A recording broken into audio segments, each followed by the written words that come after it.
Hi, everyone. Welcome. We're so excited to have Johanna Hellrigl with us today. Johanna is a chef, Ama restaurant in DC, pretty famous. Look it up if you don't know, but she is so much more than a chef. She's the culinary director at Eudemonia. She is a food systems advocate. She is a TEDx speaker. She is a board member at EWG. She's a dynamo. I'm so excited for you to meet her. Welcome, Johanna. How are you, babe? Thank you for having me. I'm really You're excited to so, be so here. welcome. We're really excited to have you at the debut of Experience Regeneration. I feel like it actually couldn't happen without you. From the minute I said the idea, you've been a champion and a connector and just like a force to make this part of the mainstream. So we're so honored to have I you. appreciate that. I really do. It's Awesome. been, I liked seeing the blossoming of this from an idea and to now make it a reality. It's Yeah. pretty exciting. So we're Yeah. gonna have some fun in July. We are. We are. So I want people to understand all of the things that you are touching on. It's you. Your mission is broad and impactful and on fire, I might add. But if we were to simplify this for people and say that, like, your mission is to make food less of a product and more of a relationship. Why should people care about that? Why should they care that their meal isn't just something on their plate? Yeah, I mean, food is medicine, right? And we've come a long way in our food system in not necessarily taking care of people when it comes to nourishment that should be coming from their food. And when I started to really look at it from a food systems perspective, I started to realize like the issue of being at a place that we're looking at things in silos instead of looking at it as a full ecosystem. From the way that things are coming and from the farm and how they're actually being grown, all the way to the toxic convenience of a coffee cup and then it going into a landfill. We've kind of lost track of like how everything works, where it comes from, and in looking at things in silos instead of actually figuring out the full ecosystem of how everything can be intertwined. We've been missing the mark, and our health is paying for it and our planet is paying for it.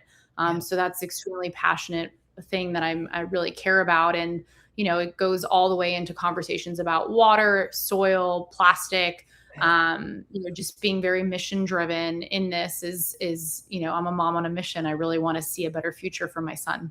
Yeah. Awesome. Awesome.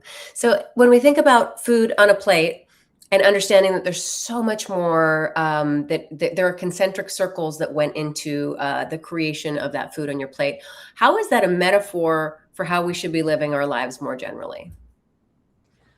Yeah, I think going back to kind of like the healthy ecosystem, right? Like nothing exists by itself. It's the soil, the plant, the farmer, the kitchen, the diner, Mm. and yeah, even that packaging, right? It's one continuous loop. And so, I own a restaurant called Ama. It's a northern Italian restaurant, and when we think about restaurants where people are eating almost 60% of the meals outside of the home and 60% of restaurants are independent, a lot of our meals and the way that we're being nourished can come from where we're getting our food from, including restaurants. And so when I was looking at Ama, I was like, I want you to feel really good while you're here, but I also want to make sure that you feel really good afterwards.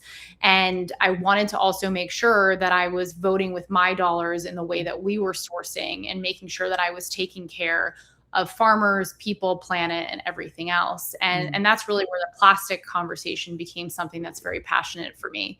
And so personally, I think when you're thinking about a family and all the conscious decisions that we have to make today, and how it kind of feels so hard to be healthy because it feels like everything's kind of stacked up against us. It's really looking beyond the fear mongering, right? Of, oh, this, that, right? There's a lot of misinformation out there, and then there's disinformation. And it's like there's a lot more nuance to these conversations. And so when you look at that family and they're trying to feed their family and make conscious decisions to take care of their children and their future and everything else that comes for this planet, it is really going back to that conversation of how do you ask those questions, right? So, what did this ingredient cost the land, the farmer, like our body, and in your immediate circle, really being able to like talk to people and have these nuanced conversations. It's allowing us to connect and build community and find ways to coalesce together. True cost. It's such a big one. We're so blind to what the true cost really is of so many of these decisions we make. And going back to when, you said it earlier, my mission being like, how do you not just look at food as a product, right? Mm-hmm. We're going into the grocery store, we're just picking up all this packaging and these products. And how do you transfer it into creating a relationship? It's that relationship with food. It's the relationship with where this food comes from. It's really starting to vote with your dollars and make sure that you're understanding that you might feel disempowered in how much is stacked up against you, but all the little individual choices that you make to be conscious in your decision making and how you spend your money and how you feed your family, it has a ripple effect, right? Because the more we coalesce together and make those individual choices, we shift the demand and then we shift the supply chain. And then hopefully from there, the trend of wanting more affordable and accessible and clean, fair food for all becomes more of a reality. And a lot of people will say that's wishful thinking, but we kind of don't have a choice at this point. We can't keep going the way that we're going. So. Yeah. Well, that dovetails really beautifully into the next question, which is really identifying a shift or an action. Shift is a little easier. It happens internally. It's like, as you just said, voting with your dollars. And the action is, showing up in DC where you are and, advocating for change. And there are, much to your point, sort of three concentric circles here happening. There's the personal, there's the immediate family and community, and then there's society more broadly. And I see how you've already touched on the personal shifts that we can make, voting with our dollars and being aware that, when you make that shift with your personal choices, it has the ripple effect. But when we look a little more broadly, what are some of the things that we can do, whether it's a shift or an action, to really take this food beyond the plate and be aware of these relationships where our community and where society is more concerned? Yeah, I mean, how do we see every bite, every convenience as part of an ecosystem and not as a neutral one-off choice that we're making? So, from a personal perspective, just kind of going back to it, I said the vote for your dollars, but to make it even more micro and more easy, it's just pick that one daily ritual. Let's say your morning cup of coffee is your most favorite thing ever. You love to go to this amazing little coffee shop. You want to support local. You think you're doing all the right things. Well, what's one little shift that you can do there, right? I'm super passionate about plastic and just understanding the landfill, which I think a lot of these toxic conveniences for, 30 minutes of drinking that is in a landfill for how much time, in addition to the fact that most of those are lined with plastic coated lining, and then you're putting hot liquids in it. So it's health and sustainability needing to go hand in hand. Yeah. So that would be one thing of choose one little ritual that you do every day that has such happiness for you, but take a moment to really think about, is there a toxic convenience associated to this? And can I do better? And when you make that one little incremental shift, just think about that. That might be a coffee cup for 365 days. Exactly. Go for the reusable one, or drink it inside the space and use their here containers. Yep. Or, get the products and then make it at home, right? Because you found another beautiful coffee roaster and you want to support them. There's so many different ways that you can make little shifts. And there can be gradually very incremental, because that 365 cups for one person, imagine with how many people we have on the planet, just, it really adds up. And so recognizing what the landfill might be looking like is something that's so important that we're not doing. And so then from there, when you go into kind of your immediate circle, whether it's your family, it's your business, or where you're working, your community that you're part of, try to treat, your home, as an example, like this little ecosystem, right? Not just a place that's consuming it, but somewhere that you can actually name the things that you're using constantly, where it comes from, and see where you can make conscious shifts of supporting people that represent more of the values that you have for yourself, right? So you could buy it from Amazon, but could you instead buy it from a local store, or could you find a different way to shift how you're normally consuming and buying things and have more conscious choices with it. And getting to know your farmer is one of the, like, know your farmer, know your food. My friend Carla from Paradise Farm, she says that. And I think it's a great expression. You'll really see the difference when you know that farmer and create that relationship. And lastly, from a societal perspective, right, the more people are uncovering what's going on in our food system, how food is making them feel, the rise that we've seen in chronic disease, and how people are getting sick and not even like making poor decisions, right? Like, it's really one of those things that we're getting sick no matter what we're doing.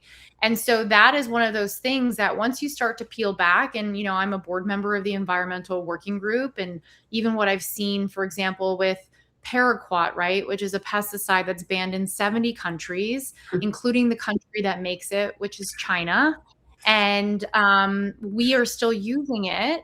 And only just recently did Congresswomen Pingree and Luna work together to create a bipartisan bill to finally look at banning this toxic chemical that isn't just like a pesticide that, you know, drifts maybe and can impact the communities around it. It's something that actually turns into a vapor and can travel 2.7 miles. And it is really scary to think about that when there might be children or homes or families that are getting impacted by these pesticides. It's not just like, oh, I consumed the one vegetable that's got this on there and the parts per billion. It's the communities that are being impacted. And mostly, to be very frank, are migrant workers that are being impacted by toxic chemicals. And so when you start to uncover these things, you're going to get angry. And instead of feeling hopeless, get loud, because the louder we are and the more we coalesce together, we can shift the demand, and then we can shift the supply chain. And so that's really something that I think people need to recognize, that they have power and their intuition is telling them that this is not okay. And we need to not just allow it to happen. We have to work together on both sides of the aisle, right? And you might have 99% of differences with each other, but let's just agree on this 1%, you know, and let's make something happen. Let's move the needle and create real systemic change. So that's what I'm super passionate about. Oh, I love that. I love that. Thank you. That ladders up so beautifully into, I mean, you're the unlucky neighbor who is downstream from someone who made a bad choice. Then you've got no choice. You got to get loud. Oh gosh. Well, listen, with all of that, what would be the one person, the one resource, the one experience in your life that you think has inspired you most on this journey? You know, I grew up between Italy and the US. And so I think as I've gotten older, I've really appreciated it. And I think the slow food movement and how it originated in Italy, where it's clean, it's good, clean, fair food for all. I think that slow food philosophy is really something that I am passionate about. AMA just won its Snail of Approval Award from the slow food community, which was very exciting. And it's just because that's truly what I believe in. You know, it's really going back to, if you look at Italy, it's like we protect, you know, ingredients, we protect recipes. Like, we have a lot of choices in biodiversity and how we're really taking care of our farmers. And I just think that there's something about that slow food movement that needs to go a long way for us to keep going. And I think as a resource, you know, being part of the environmental working group, I think that we create a lot of awareness and opportunity for people to get access to information and do with it what you will, right? But it's a way to empower you to make conscious choices, and if anything, get loud about the things that upset you, so we can see a real difference and change in our future. Oh, awesome. I'm a longtime fan of the EWG. Dirty Dozen, Clean 15, have the app on my phone. It really informed a lot of my, you know, food buying decisions for the last decade plus. So I'm so excited to see you on the board there. Such a great group. And I do want to say with that, you know, people kind of go in different directions of like, oh, is this really matter, buying organic? And it's like, At the end of the day, if we can shift more people to that demand, as I was saying, Yeah. it does shift the supply chain, because one of the number one things I hear, and even from our friend Oliver, right? Oliver English is a documentary filmmaker. They have this amazing film called Feeding Tomorrow. One of the number one things we've discussed, because they've been actually filming the farmer stories around the country. And the number one thing that they're hearing from these farmers is that they want to make the switch Yeah. to more regenerative organic practices, Yeah. but they actually just need to know that they're going to have that guaranteed revenue and that income coming, because it's an investment, right? And so, why I think it's important for us to actually support this, because it impacts the health of these farmers, as you've seen from maybe Common Ground and Kiss the Ground and Groundswell that just came out, right? These farmers' lives have been impacted, and their health as well, and also the longevity of their farms. And so I just think that if people recognize, with the Dirty Dozen and all these things, it's like, if we shift more people to eating there, we can really start to see the ripple effect of those farmers being like, okay, more and more people want organic and regenerative kale, right? Instead of having the conventional, and that shifts that supply chain. So I hope it can be used as that resource in the future, that people can get inspired, that they're helping vote with those dollars to make that change as well. Love it. Love all that. We will drop show notes for Oliver English, all the films that you've mentioned, so that people can check it out afterwards. Johanna, such a pleasure. I always love chatting with you. You're an inspiration to all of us. Thank you. Appreciate it. Thank you so much, Awesome. Karina. All right. Yeah. Take good care.